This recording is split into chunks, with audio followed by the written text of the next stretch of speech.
Amen. Je suis content de vous voir tous ce matin. Alléluia. Alléluia. On va faire quelques lectures, 3 lectures exactement, avant d'entrer dans la parole du Seigneur ce matin.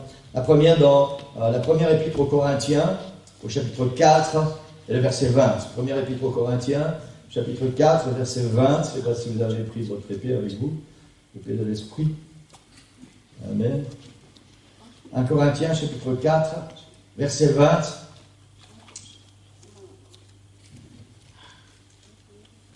Il y a beaucoup de livres dans la Bible. C'est pas facile de s'y retrouver. Non, c'est pas facile. Mais Corinthiens, c'est dans le Nouveau Testament. Le Nouveau Testament, c'est la deuxième partie de la Bible. Et c'est le 6e livre. 1 Corinthiens. Matthieu, Marc, Luc, Jean, Actes des Apôtres. Romains, 1 Corinthiens. 7e livre. Autant pour moi. 1 Corinthiens, chapitre 4, verset 20. Car le royaume de Dieu ne consiste pas en parole, mais en puissance. Dans Ézéchiel, pour ceux qui tournent vite dans la Bible, pour ceux qui ont le modèle électronique, c'est tellement plus facile pour vous.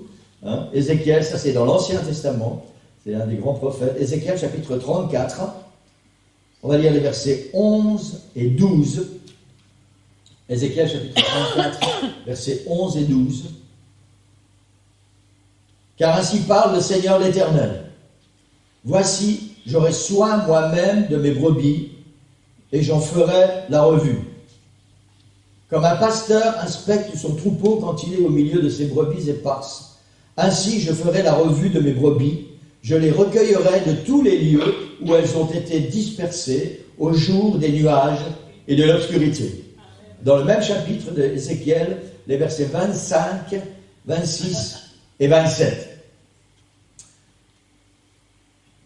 Je traiterai avec elle, donc avec ses brebis, le Seigneur appelle ses enfants ses brebis, je traiterai avec elle une alliance de paix, et je ferai disparaître du pays les animaux sauvages. Elles habiteront en sécurité dans le désert, et dormiront au milieu des forêts. Je ferai d'elles et des environs de ma colline un sujet de bénédiction. J'enverrai la pluie en son temps, et ce sera une pluie de bénédiction. L'arbre des champs donnera son fruit, la terre donnera ses produits. Elles seront en sécurité dans leur pays, et elles sauront que je suis l'Éternel, quand je briserai les liens de leur joug, et que je les délivrerai de la main de ceux qui les asservissent. Seigneur, merci pour ta parole, ou à ta parole, ou à ton serviteur, ou à ton Église, dans le nom de Jésus. Amen. Amen. Vous pouvez prendre place. Amen. On étudie depuis maintenant 6 semaines sur les valeurs du royaume de Dieu. Amen. Il semble difficile pour beaucoup de chrétiens de vivre et de comprendre les valeurs du royaume de Dieu. C'est bien. Romain a pitié de son pasteur. C'est super. Non, c'est pas pour moi. Amen. Il semble difficile pour beaucoup de chrétiens de vivre et de comprendre les valeurs du royaume de Dieu. Le fait de vivre sur cette terre, et je voudrais qu'on puisse bien comprendre cela, le fait de vivre sur cette terre et d'y être impliqué au niveau du travail, de la famille, de l'environnement, de tout ce qu'il y a autour de nous, fausse notre compréhension du royaume de Dieu. Le fait que tout soit maintenant médiatisé, les réseaux sociaux qui ne respectent plus la vie privée des gens, et tout le reste, font que nous sommes comme immergés, je parle à l'église ce matin, font que nous sommes comme immergés dans la grande mer du monde, et il semble que pour beaucoup de chrétiens, la vraie vie, c'est ça. Tout ce qui nous entoure, tout ce système dans lequel nous sommes immergés, jour après jour, il semblerait que pour trop de chrétiens, la réalité soit devenue cette réalité. La vie soit devenue cette vie. Alors je voudrais vous dire ce matin, c'est pas grave. Si c'est ça la vraie vie, alors mieux vaudrait ne pas la connaître. Parce que si j'examine cette vie dans laquelle je suis immergé, cette vie qui m'entoure. Alors, il faut accepter la misère, il faut accepter la pauvreté, il faut accepter la haine, il faut accepter la guerre, il faut accepter l'insécurité, il faut accepter la maladie, il faut accepter le mépris, il faut accepter la débauche, il faut accepter le péché sous toutes ses formes, il faut accepter la violence, qu'elle soit physique ou qu'elle soit verbale. Alors si c'est ça, la vraie vie, permettez-moi de vous dire que je n'ai pas envie de cette vie. Amen. Parce que cette vie n'est pas une vie. Et les gens pensent, et trop de chrétiens pensent que c'est comme ça pour tout le monde et il faut vivre avec. Pour une grande majorité de la population mondiale, et malheureusement, trop de chrétiens, les choses sont comme elles sont. Et il y a comme une espèce de fatalité qui s'est déposée dans notre esprit et sur notre épaule. Alors, il y a cette réalité que ce monde dont nous venons de parler, c'est une réalité. Et cette réalité, c'est celle du royaume de Satan, qui a hérité temporairement de la terre et qui a instauré sa loi de misère et de destruction. J'entends tellement de gens me dire, oui, mais s'il y avait un Dieu, si Dieu était vraiment un Dieu d'amour, et si Dieu aimait les hommes et les femmes qui sont sur la terre, alors pourquoi il se passerait tout ce qui se passe sur la terre? La raison est très simple, c'est que le monde ne veut pas de Dieu. Le monde a mis Dieu au rebut parce qu'il a envie de faire ce qu'il a envie de faire. Et que trop souvent, Dieu dit, ce que tu fais, c'est pas bien. Quand tu voles, c'est pas bien. Quand tu mens, c'est pas bien. Quand tu triches, c'est pas bien. Quand tu trompes ta femme ou ton mari, c'est pas bien. Et les gens ne veulent pas de ça. On veut la liberté. Et après, le monde dit, mais s'il y avait un Dieu, il n'y aurait pas la guerre. S'il y avait un Dieu, il n'y aurait pas des criminels. Il y a un Dieu. La triste réalité du monde qui nous entoure et dans lequel malheureusement nous vivons et que ce monde rejette Dieu. On veut ce qui est bien, on veut ce qui est beau, on veut le bonheur, on veut la vie, on veut tout, mais on ne veut pas de Dieu. Amen. Alors laissez-moi vous dire ce matin que tout ce qui est bien, tout ce qui est vrai, tout ce qui est réel, tout ce qui est bonheur, tout ce qui est joie, vient de Dieu. Et si tu ne veux pas de Dieu, alors tout ce dont tu as envie, tu ne peux pas l'avoir. Ça, c'est la réalité.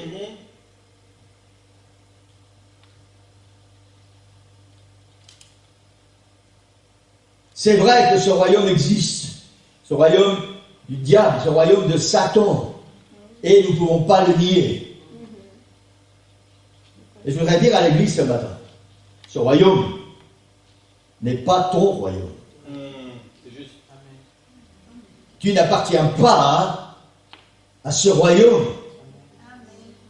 Si, et je dis bien si, tu appartiens à Jésus, ton royaume est le royaume de Dieu. Amen. Si et seulement si tu appartiens à Jésus, ton royaume est le royaume de Dieu, ce royaume dont nous parlons des valeurs depuis déjà quelques semaines. La première lecture qu'on a fait ce matin, il est dit dans Corinthiens 4, le royaume de Dieu ne consiste pas en paroles, mais en puissance. Le royaume de Dieu, c'est pas des rituels religieux, c'est pas des grands bâtiments où on vient faire, on sait pas toujours ce qu'on est venu y faire, mais on sort comme on est entré, il s'est rien passé. Le royaume de Dieu consiste en puissance. Quelqu'un dit Amen. Amen. J'ai besoin que vous m'aidiez à prêcher ce matin. Si ce royaume terrestre actuel qui nous entoure, dans lequel nous vivons, était le vrai royaume, alors Jésus ne serait jamais venu sur terre pour sauver le monde et nous faire entrer dans son royaume, un royaume de puissance et de liberté. Si ce royaume dans lequel nous vivons était le vrai royaume, Jésus n'aurait jamais dit à Pilate avant de mourir pour nous, mon royaume n'est pas de ce monde. Il y a ce royaume de la terre qui rejette Dieu et puis il y a le royaume de Dieu auquel l'Église appartient et auquel le Seigneur nous invite à entrer et à appartenir. Ce royaume de paix et ce royaume de puissance. Amen. Amen. Satan veut absolument te faire croire que les choses sont ce qu'elles sont et ne peuvent pas changer.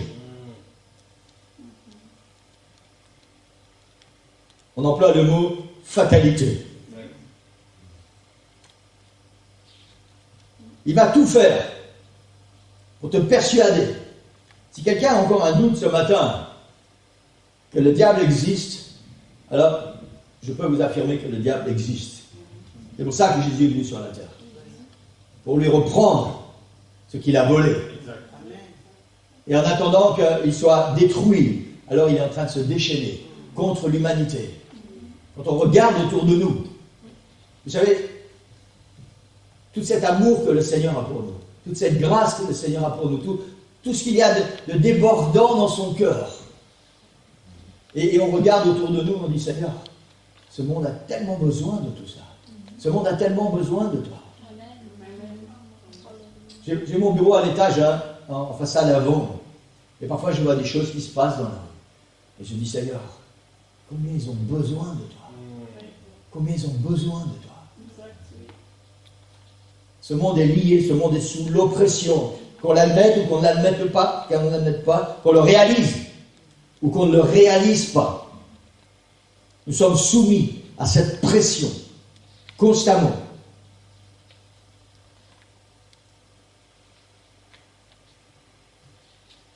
Satan va tout faire pour te persuader que tu es né pour être pauvre, pour vivre dans la misère, pour subir la haine, l'injustice, la maladie, le mépris, la violence. Il va tout faire pour te convaincre que tu ne pourras jamais te sortir de la débauche et du péché, sous toutes ses formes. Il va tout faire pour te convaincre que tu dois accepter ta vie médiocre, sans aucun espoir de changement. Ça, c'est la réalité du monde dans lequel nous vivons, de cette pression qui est sur les hommes. Il va tout faire pour aller jusqu'à te faire croire que tu ne seras jamais, que tu ne pourras jamais être un meilleur chrétien que celui que tu es, et peut-être que tu n'aimes pas. Ça aussi, c'est la réalité de ce monde dans lequel nous vivons. Satan a posé un joug sur ton cou et t'a lié avec lui pour t'obliger à faire ce qu'il veut, à penser ce qu'il veut et t'empêcher de quitter son royaume pour entrer dans le royaume de Dieu, dans ce royaume de puissance où Jésus est roi. Amen. Nous savons tous, et tous ceux qui sont engagés avec le Seigneur et qui ont fait l'expérience de la nouvelle naissance, nous savons ce matin que quand nous avons quitté ce royaume du diable et que nous sommes entrés dans le royaume de Dieu, quand nous avons accepté Jésus-Christ dans notre cœur et quand nous avons commencé à le laisser travailler dans notre vie, alors notre vie a commencé à être tellement différente. Tellement différente. C'est tout à fait l'opposé de ce que nous vivions avant. Et c'est ce que le Seigneur veut pour chacun de nous. Il veut nous libérer. Alléluia. Alléluia. Je pense que tout le monde sait ce qu'est un joug. C'est important que nous puissions comprendre ça. Vous savez, je pense que c'était... je confonds toujours les deux. Raymond DeVos. Parce que Guy Bedos, il fait plutôt des blagues qui font rire. Raymond DeVos, c'était souvent sarcastique. Non. Non, Guy Bedos, Raymond DeVos, c'était plus le langage. Et je ne me souviens plus exactement les termes qu'il employait. Mais il parlait au niveau de la foi des chrétiens. Et dans un de ses sketchs, il se moquait ouvertement des chrétiens. Et il humiliait vraiment, verbalement, parce qu'il avait le choix pour choisir ses mots, il humiliait verbalement les chrétiens en disant que nous sommes soumis à une opium. Que Dieu, c'est une drogue pour les déprimés, c'est une drogue pour les malheureux, c'est une drogue pour ceux qui n'ont aucun espoir dans la vie.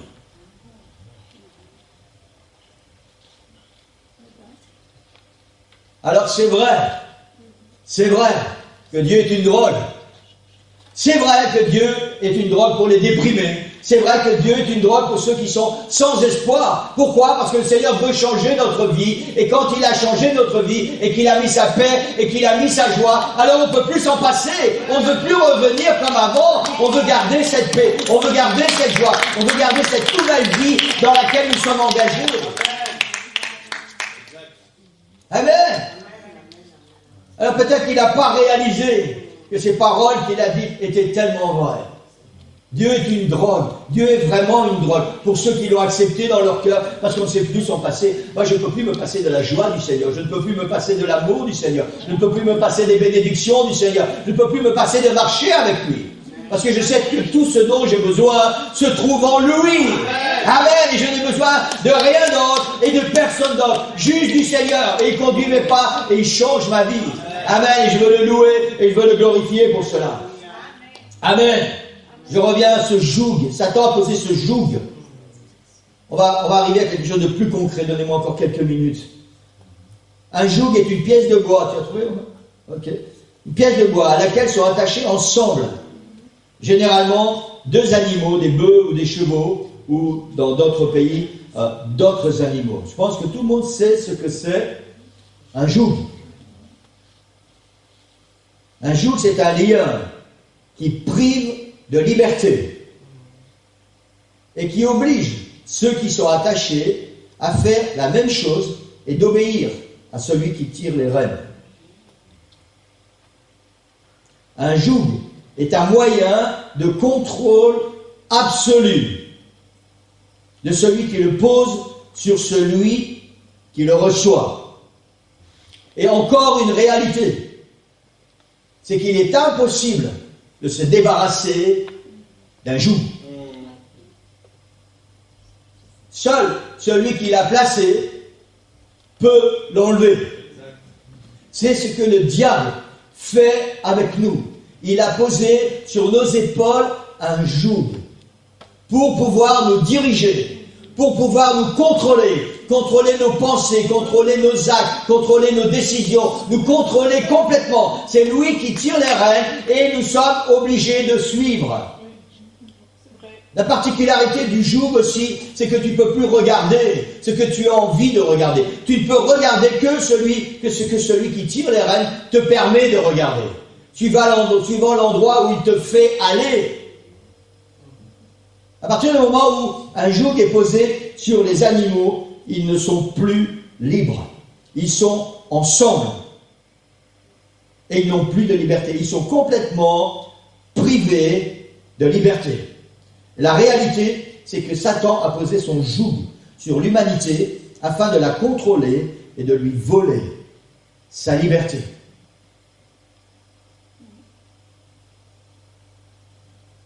Tellement de gens pensent qu'ils font ce qu'ils veulent.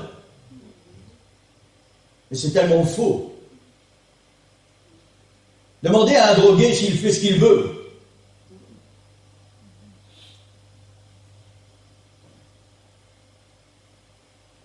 Demandez-lui après quelques heures, après la dernière dose, s'il fait ce qu'il veut. Il ne fait pas ce qu'il veut. Il va obéir à ce joug.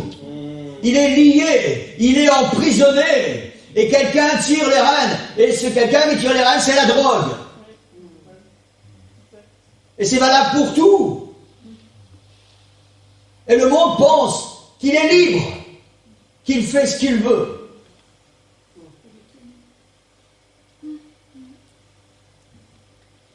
Nous pensons trop souvent à tort que certaines situations de notre vie sont comme ça, là, comme ça, par hasard, et qu'il faut attendre pour voir si les choses peuvent changer. On va attendre, et on va voir. On va attendre, et on va voir. Chaque chrétien qui vit près du Seigneur sait que le diable va essayer de saisir toutes les occasions pour poser sur notre cou un joug, avec l'objectif de détruire notre marche avec Dieu et notre foi.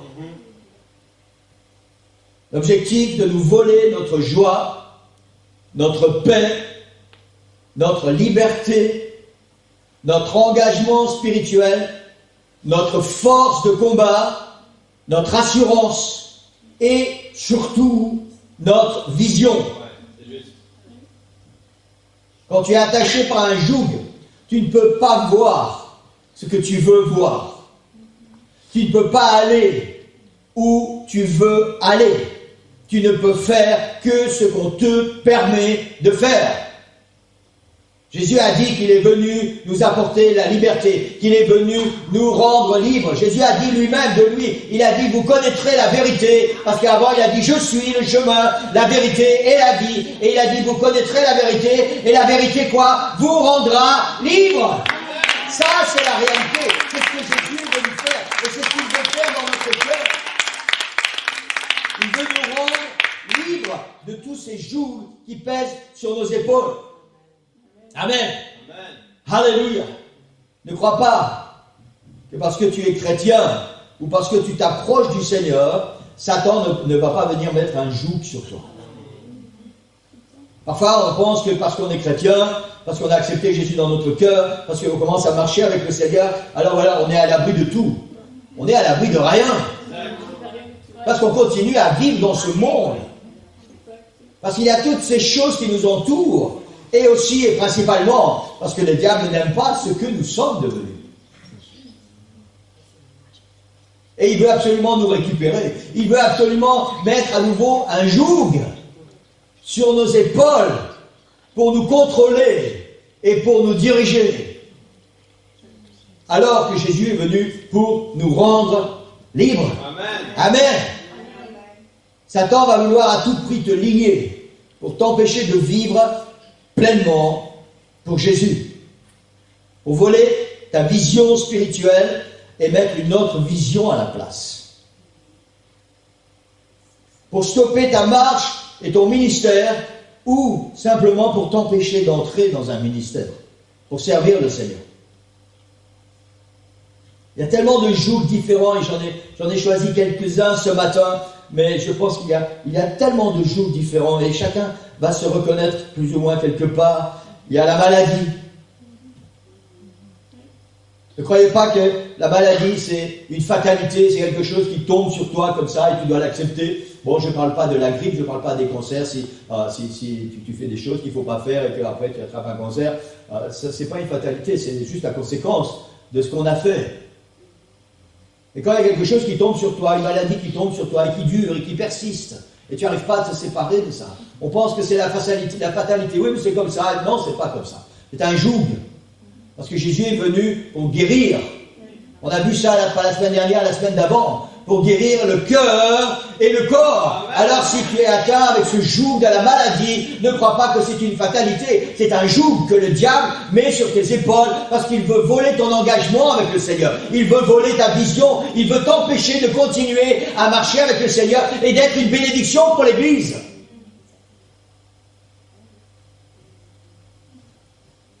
La pauvreté, mis à part si tu gaspilles. La pauvreté financière en particulier, et spirituelle également, c'est un joug que le Seigneur met sur tes épaules. Parce que malheureusement, le monde fonctionne avec l'argent, et de plus en plus, avec de plus en plus d'argent.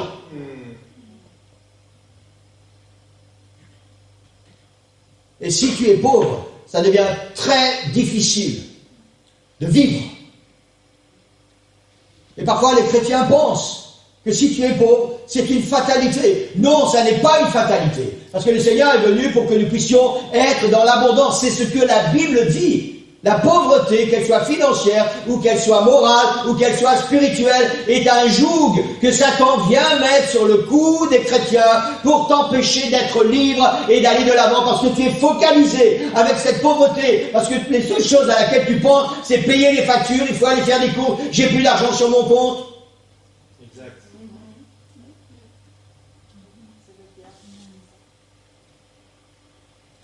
La paresse est aussi un joug que Satan met sur nos épaules. Parce qu'il n'y a rien sans rien. Il n'y a rien sans rien. Si tu veux quelque chose, il faut te battre, il faut te lever, il faut aller, il faut agir. Si tu veux quelque chose dans ta vie professionnelle, alors tu dois bouger. Tu veux quelque chose dans ta vie familiale, alors il faut bouger. Tu veux quelque chose dans ta vie spirituelle, alors il faut bouger. Mais si tu restes là dans ton lit à rien faire et à attendre que le temps passe, il ne va jamais rien se passer dans ta vie. Et tu ne vas jamais être béni. Tu ne vas jamais recevoir de bénédiction. Et tu ne seras jamais une bénédiction pour quelqu'un. La paresse, Église, comprenez cela, c'est très important. La paresse est un joug que le diable met sur nos épaules. La déprime ou la dépression. Et je sais de quoi je parle. Parce que je suis passé par là aussi. C'est un joug que le diable met sur tes épaules. Parce que tu ne peux plus voir, quand tu es déprimé, quand tu es dépressif, tu ne peux plus voir les choses dans la réalité. Tout est déformé. Tes pensées sont déformées. Tes perceptions sont déformées. Tes attentes sont déformées. Tout. C'est un joug que le diable vient mettre sur nos épaules. Amen. C'est juste. Pour nous empêcher de recevoir nos bénédictions. Pour nous empêcher de marcher avec le Seigneur et de pouvoir continuer d'aller de l'avant. De pouvoir servir le Seigneur et d'être, et j'insiste beaucoup là-dessus ce matin, et d'être une bénédiction pour les autres.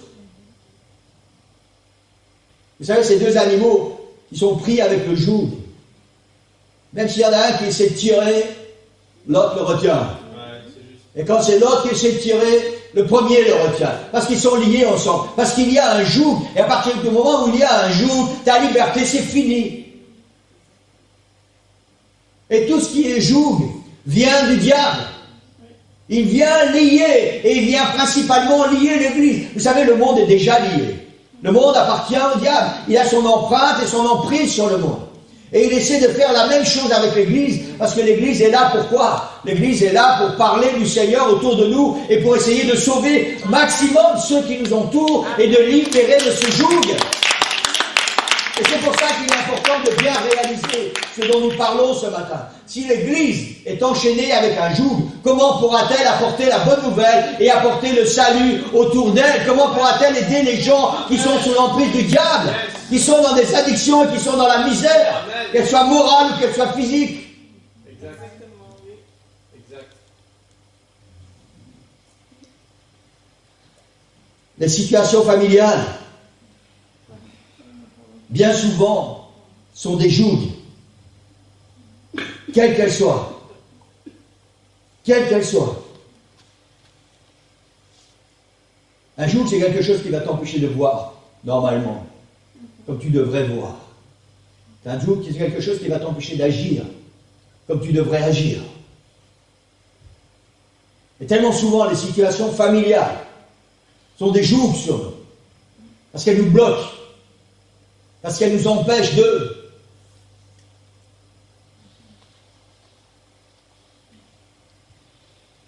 Le doute est un joug. La vie avec Dieu, Hébreux chapitre 11, tous ces chapitres me parlent de tous ces hommes de foi. C'est par la foi que Dieu agit. C'est en récompense à notre foi que Dieu bénit. Et Satan sait très bien cela. Alors s'il arrive à mettre sur ton cou le joug du doute, alors ta marche avec Dieu, c'est fini. Parce que tu vas toujours douter, tu vas prier. Tu sais que dans le passé, tu as prié, Dieu a répondu. Mais est-ce que Dieu va encore répondre maintenant? Est-ce qu'il va encore me bénir maintenant?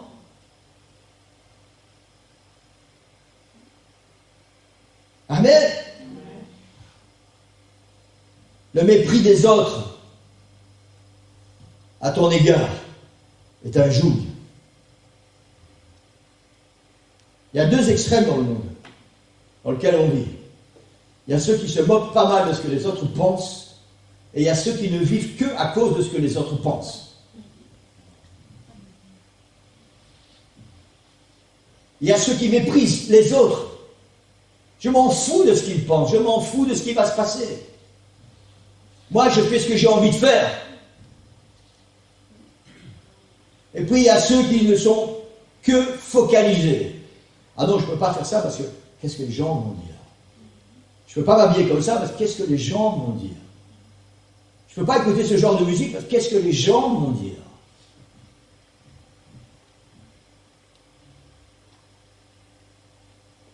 Ça aussi, c'est un joug. Les épreuves, les violences, qu'elles soient verbales ou qu'elles soient corporelles, que nous subissons, les addictions, qui te détruisent, mais dont tu ne sais pas te passer. Parce que tu ne peux pas enlever ce joug. Et tellement d'autres. Et je suis sûr ce matin que dans vos cœurs, dans vos têtes, dans vos pensées, il y a tellement de choses qui circulent. D'une manière ou d'une autre, je pense que nous sommes tous liés avec quelque chose. Nous avons tous un joug qui est là, qui est posé sur notre cou, sur nos têtes, sur nos épaules, et qui nous empêche d'être celui ou celle que nous devrions être. Un joug que le diable a posé pour que nous ne puissions pas nous épanouir, pour que nous ne puissions pas nous libérer de certaines choses, pour que nous ne puissions pas tout simplement vivre heureux, comme c'est la volonté de Dieu. Parce que c'est la volonté de Dieu, que nous puissions vivre heureux et épanouis.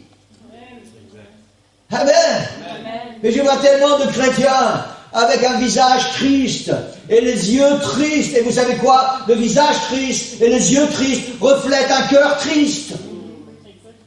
Et pourtant, Jésus est venu pour nous donner la vie, il est venu nous donner la paix, il est venu nous donner la joie. Alors qu'est-ce qui se passe? Ce qui se passe, c'est qu'il y a un joug sur nos épaules. Satan est venu nous lier quelque part et il a volé ce que Dieu nous a donné. Amen. Alléluia. Vous savez, si ça n'était pas une réalité, alors l'Église ne sert à rien. Nous ne servons à rien. Le fait d'être ici ce matin, ça ne sert à rien. Nous perdons notre temps.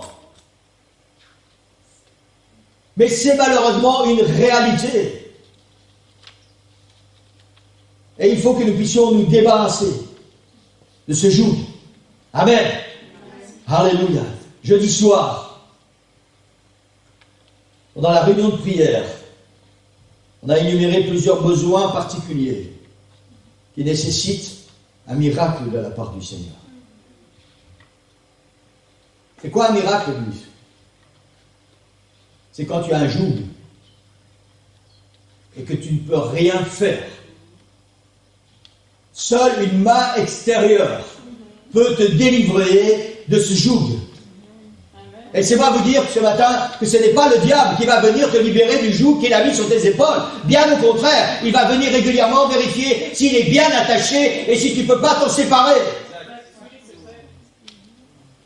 Et c'est à ce moment précis que nous avons besoin d'un miracle.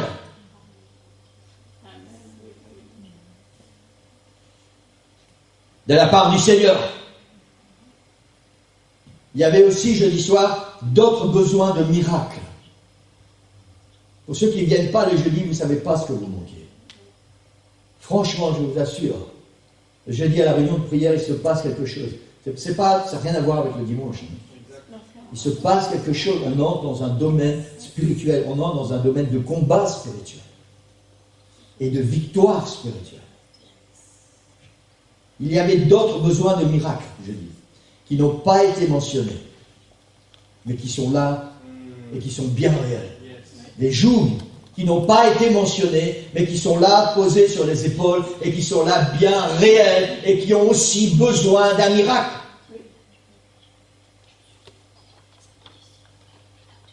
Je sais, parce que je suis votre pasteur, que vous avez des besoins importants dont trop souvent vous ne voulez pas parler, mais qui sont bien réels et qui demandent un miracle de la part du Seigneur. Amen. Alors laissez-moi vous dire que tant que vous allez essayer de vous débattre seul, tant que vous allez essayer d'y arriver tout seul dans votre coin, vous n'arriverez pas. Il est impossible de se débarrasser seul d'un joug. Impossible. Tu as besoin d'aide. Tu as besoin d'un miracle. Et le seul qui peut faire ce miracle, c'est le Seigneur. Amen. Le seul qui peut enlever le joug qui pèse sur nos épaules, c'est le Seigneur. Quel que soit ce joug, quel qu'il soit.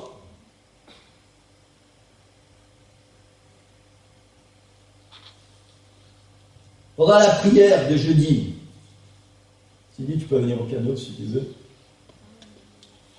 Pendant la prière de jeudi, plusieurs choses ont voyagé dans ma tête. Vous savez, en général, le jeudi, pendant la réunion de prière, on prie, et puis voilà, c'est un moment où je laisse le Seigneur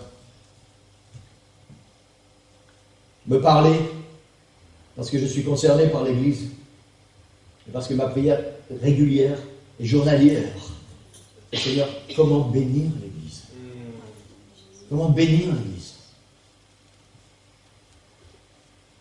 Et pendant la réunion de prière, je dis, je veux juste partager ce qui s'est passé. Il y a des choses qui ont voyagé dans ma tête. Il y avait cette onction du Seigneur qui était sur moi. Je n'en ai pas parlé avec mon autre assistant pasteur, je n'en ai pas parlé avec sœur Nicole, parce que je voulais que tout le monde soit libre ce matin. Parce que sinon, c'est un petit peu faussé, même pour eux. Et je voulais que tout le monde soit libre ce matin. Et dans mon esprit, il y avait tous ces besoins qu'on a énumérés. Tous ces besoins qui sont passés dans ma tête, que je connais. Je sais que vous avez besoin, mais vous ne voulez pas en parler. Et toutes ces choses qui sont passées là, et qui ne sont rien d'autre que des jougs placés par Satan, des chaînes pour lier le peuple de Dieu. Il y avait dans ce même temps, dans ce moment de prière, alors il y a ces promesses que le Seigneur a faites à notre Église pour cette année 2022. Et avec ses accomplissements dans Exode 23, versets 20 à 22, et vous connaissez ces versets. Et on a eu l'accomplissement en début d'année. Voici, j'envoie un ange devant toi pour te protéger en chemin et te faire arriver au lieu que j'ai préparé. Tiens-toi sur tes gardes en sa présence, écoute sa voix, ne lui résiste point, parce qu'il ne pardonnera pas vos péchés, car mon nom est en lui. Mais si tu écoutes sa voix, si tu fais tout ce que je te dirai, je serai l'ennemi de tes ennemis et l'adversaire de tes adversaires. Vous vous souvenez de cette promesse et de cette bénédiction que le Seigneur nous a donnée? Et puis il y avait cette parole dans Josué, qui est devenue une prophétie pour notre Église. Nous parlons de notre Église ce matin. Cette prophétie pour notre Église, dans Josué chapitre 5, comme Josué était près de Jéricho, et qu'ils allaient commencer à conquérir le pays promis, à conquérir le pays qui était leur héritage. Il leva les yeux, regarde, et un homme se tenait devant lui, son épée nue dans la main. Il alla vers lui et lui dit, es-tu des nôtres ou de nos ennemis?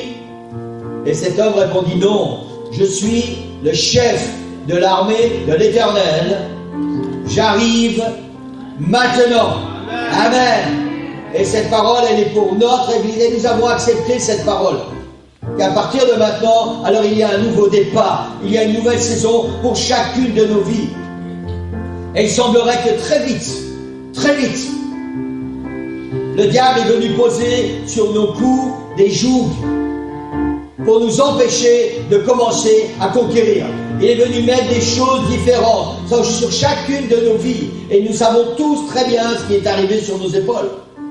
Pour nous empêcher de vivre pleinement et de nous épanouir avec cette parole qui nous concerne.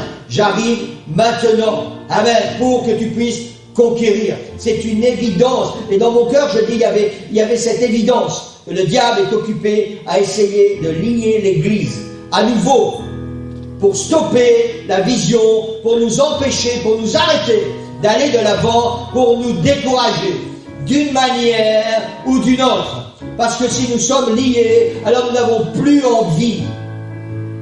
On n'a plus envie de prier. On n'a plus envie de lire la Bible. On n'a plus envie de venir à l'église. On le voit avec toutes les chaises qui sont vides ce matin.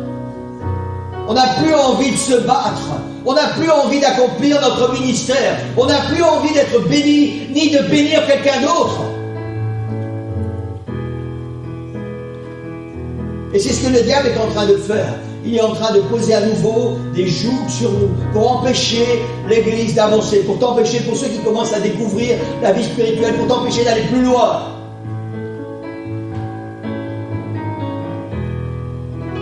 Et je voyais nettement, vous savez, il y a des choses qu'on ne peut pas comprendre. Quand tu fermes les yeux, que tu es en prière, il se passe des choses. Je voyais nettement cette tête de mouton, essayer de bien comprendre, que je vois régulièrement. Dans mes rêves, quand je suis en communion avec le Seigneur et que je parle à l'Église, je prie pour l'Église et que je pense à vous, je vois régulièrement une tête de mouton avec cette grande blessure. Vous savez, cette prédication qu'on a eue il y a quelques semaines, avec cette grande blessure au-dessus à cause des parasites et des larves dont il est parlé, on a parlé il y a 2 semaines. Cette blessure due au fait que les moutons se tapent la tête contre les arbres pour essayer de détruire ces parasites. Vous vous souvenez de ça? Ce qui est une réalité au niveau des moutons, au niveau des bergers. Ces mouches et ces moustiques qui viennent pondre sur la tête ou dans les narines et qui pondent des larves. Et après, les moutons, pour essayer de se débarrasser de cela, ils vont se taper la tête contre les arbres. Et certains moutons en meurent. Et la réalité, c'est qu'ils peuvent se taper la tête autant qu'ils veulent. Ils sont incapables seuls de se débarrasser de cela. Et je voyais ça. Je voyais cette tête de mouton que je vois régulièrement. Et ce verset 5, du psaume 23, tu oins d'huile ma tête et ma coupe déborde. Amen. Et ces mots se sont accrochés à moi tout le reste de la soirée. Quand la réunion a été terminée, quand je suis rentré à la maison, ces mots étaient accrochés à moi dans mon esprit, dans ma pensée. Tu oins d'huile ma tête. Il y avait cette tête de mouton, cette tête blessée. Et cette parole du psaume 23, tu oins d'huile ma tête. Et pendant toute la nuit, de jeudi à vendredi, j'ai très mal dormi. Je me suis endormi et je me suis réveillé très rapidement avec cette pensée qui était dans ma tête. L'onction brise le joug. Et il y avait quelque chose de tellement fort et de tellement puissant en moi. Et puis j'ai essayé de me rendormir. Et puis je me réveillais à nouveau. Et chaque fois, avec cette même pensée, l'onction brise le joug. Et ça a été comme ça pendant toute la nuit. L'onction brise le joug. À un moment, j'ai dû me lever et j'ai dû aller l'écrire sur le bureau. Parce que comme je me connais, je me suis dit, peut-être demain matin, je ne vais plus me souvenir. Parce que je savais que le Seigneur était en train de me parler. Et j'ai dit, je ne peux pas passer à côté. L'onction brise le joug. Tu oins d'huile ma tête. Amen. Tu oins d'huile ma tête. Et cette parole est devenue une évidence pour nous ce matin. L'onction d'huile brise le joug. Le Saint-Esprit brise le joug, puisque le Saint-Esprit c'est un symbole de l'huile, ou plutôt l'huile est le symbole du Saint-Esprit. Et le seul qui puisse te libérer du joug qui pèse sur tes épaules, c'est la puissance du Saint-Esprit. Cette onction qui brise le joug. Et là, il puisse laisser le Saint-Esprit travailler dans votre cœur maintenant. Seule l'onction du Saint-Esprit sur ta vie peut briser le joug. Seule l'onction du Saint-Esprit sur ta vie peut briser le joug. Je ne sais pas si vous avez envie d'être libéré ce matin. J'espère que oui. Si vous êtes lié, si vous êtes enchaîné, d'une manière ou d'une autre, peu importe le joug que tu as sur tes épaules, seule l'onction du Saint-Esprit sur ta vie peut briser le joug, quel qu'il soit. Et c'est ce que le Seigneur veut faire pour nous ce matin. Dans 1 Samuel, le Seigneur a utilisé le prophète Samuel. Il l'a envoyé pour oindre le roi David. Et la Bible dit que Samuel a pris la corne d'huile, parce que c'est comme ça que ça se pratiquait à cette époque. Il a pris cette corne remplie d'huile sainte, d'huile d'onction, et il a été dans la maison de Isaïe. Et l'Esprit de l'Éternel a saisi David, quand David a été oint par cette huile, à partir de ce jour et dans la suite des temps. Samuel a pris cette corne d'huile et il a oint David avec cette huile sainte, avec cette onction. Et la Bible dit que David a été saisi par la puissance de l'Éternel à partir de ce jour et pour la suite des temps. Il avait besoin de recevoir cette onction de la part de l'Éternel. Dans Isaïe chapitre 10, il nous est dit qu'en ce jour, c'est une promesse que le Seigneur fait à son peuple.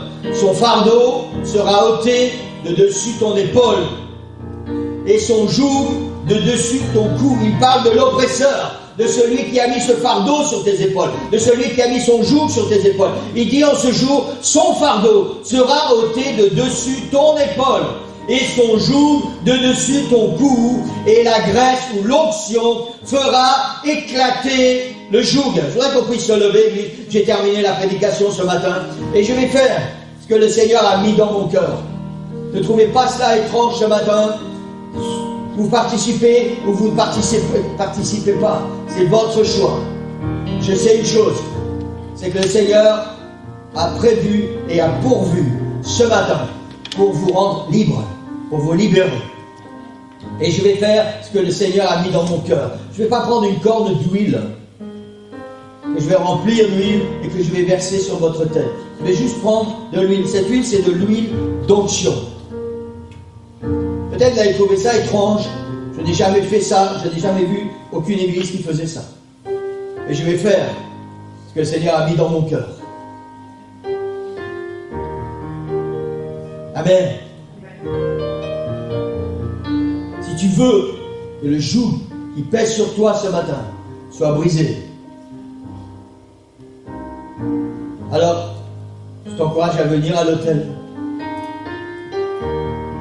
On va prier ensemble. Je vais te oindre d'huile. Je vais juste mettre un peu d'huile sur ton front. Oindre d'huile. Et je vais proclamer la délivrance dans le nom de Jésus. Vous devez croire, Église. Vous devez croire avec tout votre cœur que cette délivrance, elle nous appartient maintenant. Maintenant. Je ne vais pas m'éterniser à prier pour vous. Je vais juste oindre de cette huile. C'est une huile d'onction. C'est pas l'extrême onction, hein. C'est pas l'extrême onction. C'est une huile d'onction. C'est une huile qui apporte la délivrance. C'est biblique, c'est écrit dans l'épître de Jacques. Et je vais faire ce que le Seigneur a mis dans mon cœur ce matin. Et je voudrais que, quand je vais prier avec toi, tu prennes la délivrance au nom de Jésus et que tu puisses vraiment proclamer au nom de Jésus, ce joug est brisé de dessus mon épaule maintenant. Alléluia, que tu puisses le croire vraiment, vraiment avec tout ton cœur. Les versets qu'on a lus tout à l'heure, le premier verset, le deuxième verset, c'est « Ainsi parle l'Éternel, j'aurai soin moi-même de mes brebis. » Je ne peux rien faire pour vous ce matin. Je vais juste oindre, je vais faire ce que le Seigneur me demande de faire. Et c'est lui qui va faire son œuvre dans ta vie. Moi, je ne peux rien faire. Je suis juste un homme que Dieu va utiliser ce matin. Le Seigneur dit, j'aurai soin moi-même de mes brebis. Et la dernière lecture qu'on a faite, elles seront en sécurité. Elles sauront que je suis l'Éternel. Quand je briserai les liens de leur joug et que je les délivrerai de la main qui les asservisse. Amen. Et pendant que l'équipe de louange va chanter ce matin, alors je vais oindre d'huile au nom du Seigneur Jésus-Christ.